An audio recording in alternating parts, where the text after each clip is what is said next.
So a few weeks ago, we discovered that the scope was moving in its rings on the Weatherby rifle. I haven't had a chance to shoot since then, so I've tightened up the scope rings, but I haven't had a chance to confirm that they work. However, I was in town the other day and I found this. Spear 338 bullets. These are 200 grain spears. So what we're going to do today is take the remainder of the burger loads I had made. I think there's 5 of those left. And we're going to load up maybe 10 of those spears. We've got 5 burgers left. And then we'll load up 10 of the spears. That should use up the rest of a box of empty cases that I have. And we'll take those spears down, the burgers down. We'll confirm that the burgers are on 0 because the scope was zeroed for those burgers. And then if that works, we'll try to fire a few of the spears through and see how they run. The loading data for the spears, unlike the burgers, I've got real load data for the spears. With the burgers, what I had to do was come up with the closest thing I could find in the load data I could get and figure out what should work, because I was using this Hodgdon 4831 and there was no load data for the burger bullets. Well, I do have load data for the Hodgdon powder and the spear bullets, and that load data is right here. The starting load is 98 grains of Hodgdon powder, giving me 2,977 feet per second. And the maximum load is 105 grains, giving me 3,217 feet per second. Now, I'm not planning to take my chronograph down today because I'm a lot more interested in a 0 than I am in the actual speed. But we'll try to run these. We'll probably start with the starting load. We'll run them over the chronograph at a later time, God willing. But today the plan is to get 10 of these things down to the range, shoot them, see how the groups are, see if we can approximate a 0. And then we have 2 options. We have both the spear, actually 3 options. We have the spear hot core soft point bullets, which I'm suspicious might not do that well on a large creature at these speeds. We have the Burger OTM tactical bullets, which I was never, which hasn't been my plan to hunt with for a very long time. There was a time those were the only bullets I could find for the Weatherby. And then we have these Burger Elite Hunters that are almost, not quite, almost identical to those OTM tacticals, using the same load data, in fact, from Burger, but are supposed to do significantly better in terminal ballistics when they actually strike the creature. So the plan is to have 10 of these ready to go, burn through the 5 of these that I have left from last time, and depending on sort of assuming I keep a 0 on the scope and the scope's not moving around, we should be able to get some reasonable groups and have some decisions, or at least some usable data for decisions about elk season.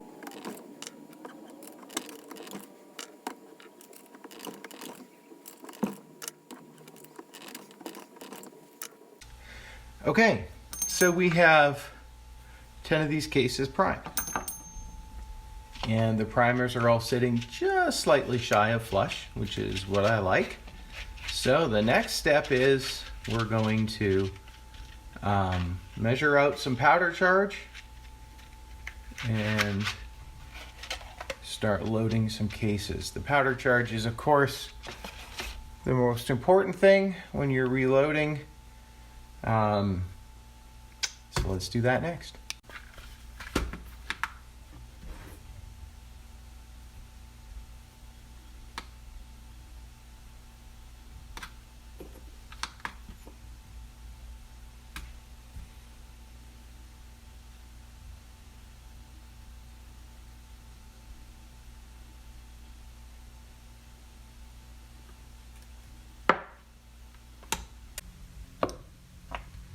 Okay, last load, we throw our tear our powder measure there, or our scale, sorry, tear out the scale on the cup, or pan, and trickle it up to 98.0 grains. All right, it's 98.1, but we'll let it slide. A tenth of a grain on 100 grains is not that big of a deal. All right. And we charged the case. Primer feels good. I did check that earlier. I didn't say anything. And we take one of our little bullets here. Set it into the case mouth. This isn't that hard to do, but it's just a lot of pieces want to keep flopping around. The shell holder doesn't hold it very tightly, which I kind of find surprising. And we're done. 10 rounds. We got 10 of these, and just we had already discussed the difference between these shorter spear bullets and these longer burger bullets. You can see the shape of the bullet's quite different, and you can see why these burgers, people do freak out a little bit. There's quite a visible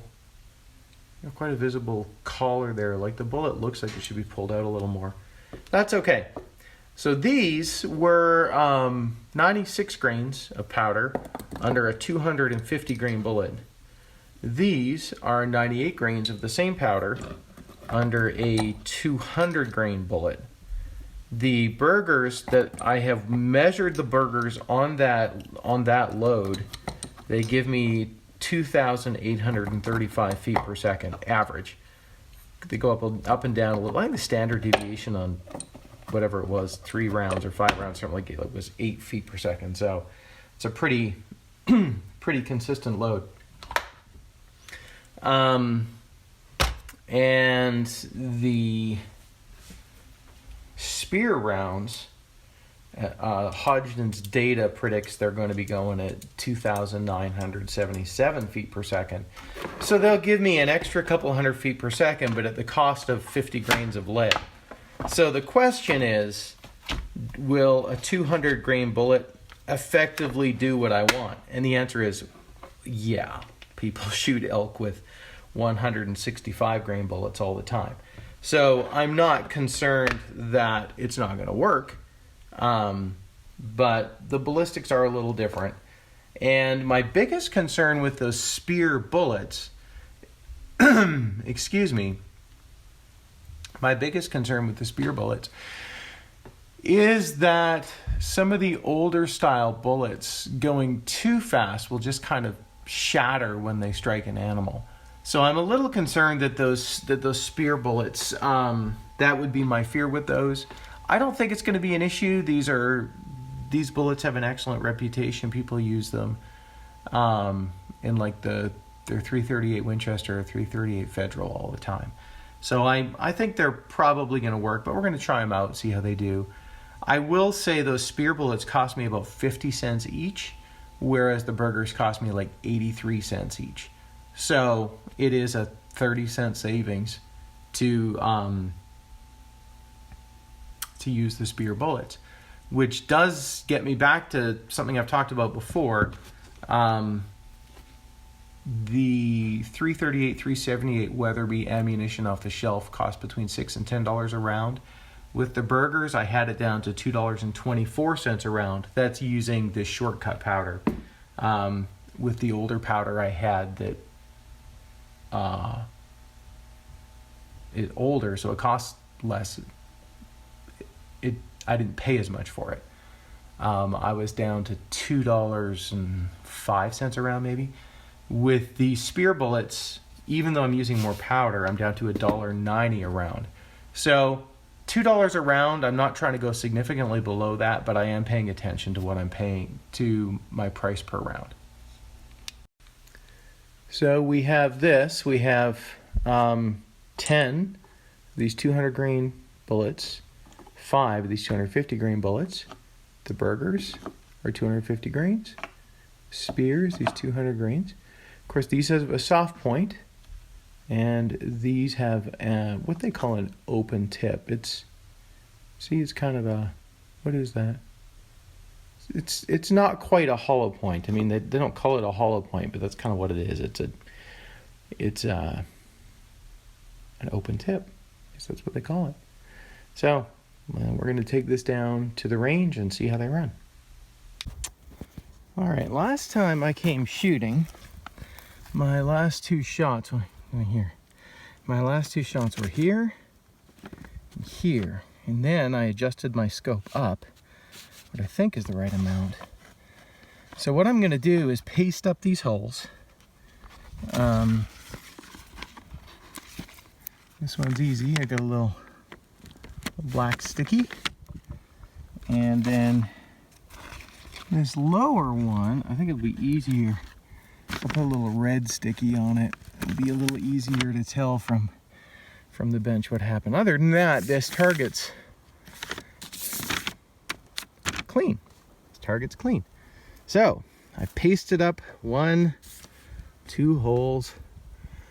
What I'm gonna do is head on back to the bench, set up and take some shots. Now, before I go, I'm gonna try something I've never done before and set up a camera on the target. I don't know if it'll work, but we're gonna give it a try. Okay, this is a little bit strange. I sprayed a wasp nest under the shooting bench, and they are crazy. I had anticipated spraying the nest would be better than setting off a rifle on top of the bench, because I thought the blast from the rifle might get them all riled up. But spraying the bench has definitely gotten them all riled up. So what I'm gonna do is I set up my little shooting box here. I set my rifle here on my little shooting box, and that seems to be lined up.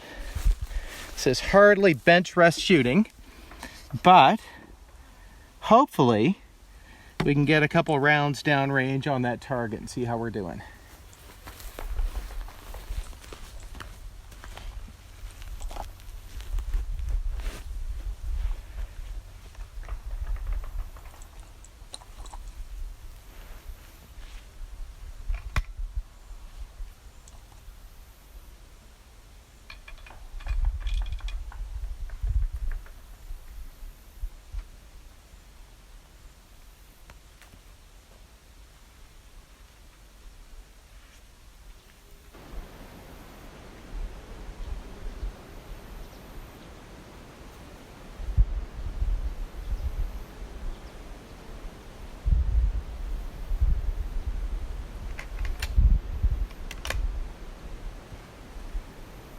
All right.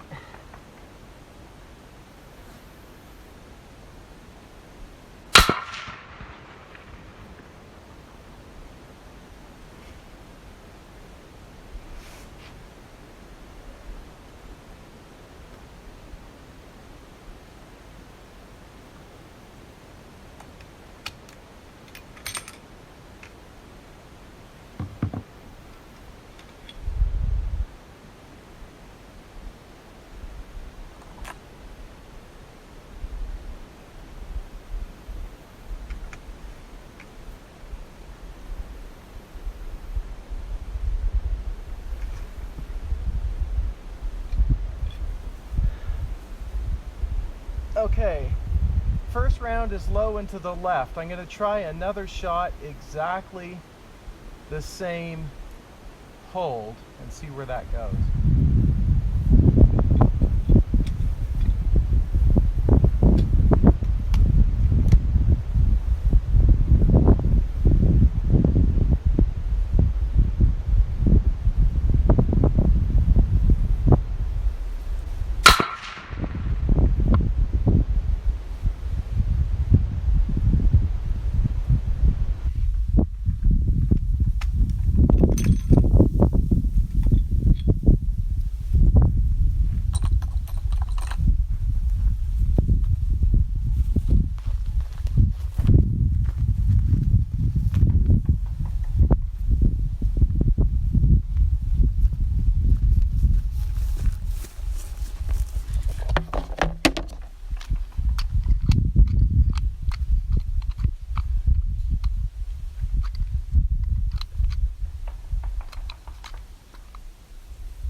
All right, I'm gonna give it a third shot. But I don't think it's worthwhile. The screws actually twisted. So 2 rounds actually loosened the scope rings. I'll take one more shot. Kind of curious to see what happens with this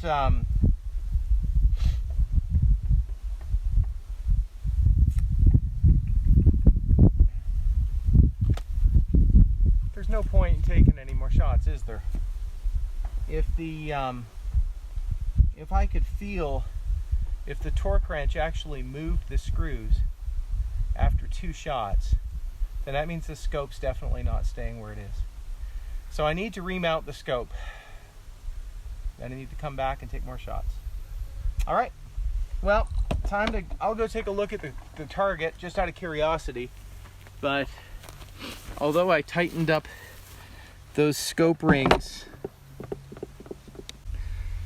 so I took 2 shots and then I tested the tension on the scope rings, and I think 5 of 8 screws on the scope rings moved. So that tells me that the scope is not set. It's still moving around.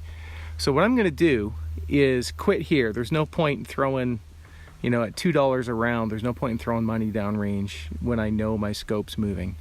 I'm gonna go down, I'm gonna look at the target just out of curiosity, because the first hit, you know, it's possible we got a group, but it's extremely unlikely. And then we'll go back to the reloading bench. We'll remount the scope and we'll put Loctite on the rings. That's the only thing that, you know, I talked to the other folks I've talked to, I'll say, yeah, what you need is Loctite on that thing.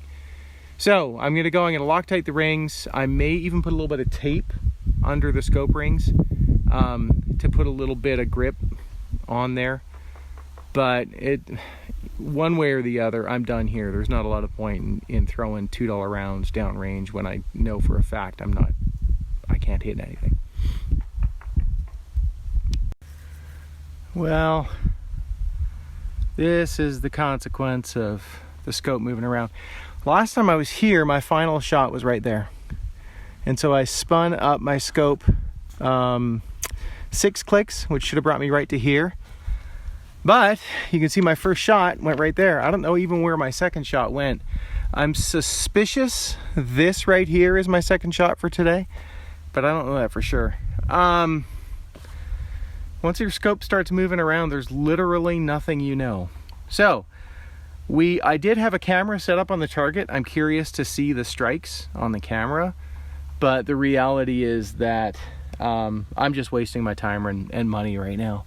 So I'm gonna pack it up and I'll come back once I get that scope remounted.